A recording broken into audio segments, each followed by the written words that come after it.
You'll have to know, Kelly, that when you're asking me a question, it's partly I'm 72, but mostly because I'm Irish, I'll go off on a tangent. And so you'll have to, what Camino for Good is doing, we've created a virtual walk across the Camino Francais. Many of us will get on this and walk and we'll be experiencing memories, but for those people who have not done it, our hope is that participating in this virtual walk will lead them to go to Spain and actually walk it. But we're also going to be sharing with them photos of our personal photos along the way. We have audio files from pilgrims about their experiences that they will receive as they would have been walking into Leon or would have been walking into Pamplona, and a few other little tricks up our sleeve. But we're trying to provide this virtual experience that we know we can't give them exactly what it was because they're probably still going to be living their lives. But while they're stuck at home and they cannot go to Spain, do you have any suggestions on how they could connect with this mystical side, this emotional side, the spiritual side of the Camino while they're walking in Australia or Tennessee or California or England or Ireland? Yeah, absolutely. Well, what I experience and what I believe and what I think I write is that we are always walking two paths simultaneously, and we're always walking, an outward path. Here am I talking to you, and but we're also always on an inner journey as well. And when people start sort of, glazing over and saying, oh, this is getting a bit mystical.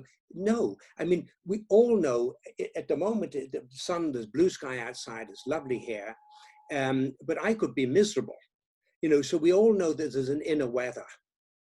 And it doesn't matter what's happening on the outside. If I'm feeling miserable and cold inside, even though it's warm and hot and sunny outside, I'll feel cold and miserable inside. So we all know we have an inner life and an inner experience. At the same time, we're having an external one. So what I say is, if you're going on a pilgrimage, whether it's a virtual pilgrimage or whether it's a physical pilgrimage, whether it's in Spain or whether it's in Honolulu, it doesn't really matter. But it really, really, really makes the difference to have a purpose or a goal for whatever we're doing.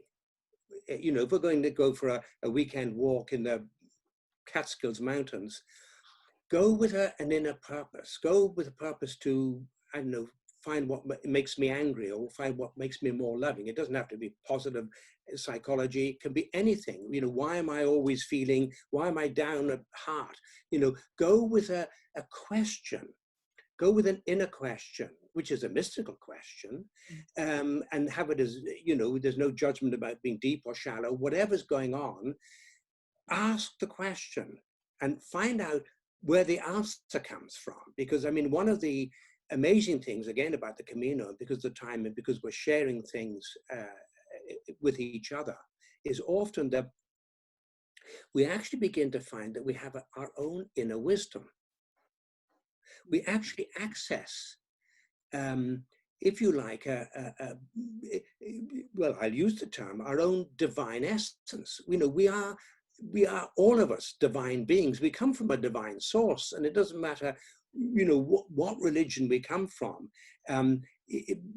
Everyone has a sense of that we came from somewhere, at least most people, the vast majority of people do.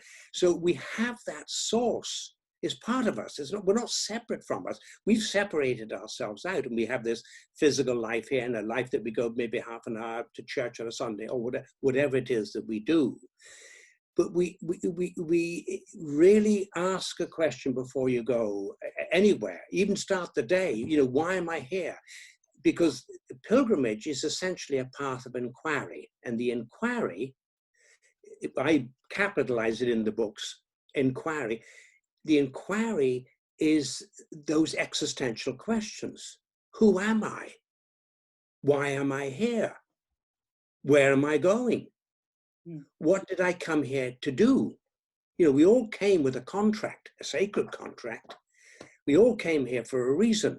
Well, so many of us go through this life and we've never really got in touch with what our purpose was. the purpose behind the guidebook writer.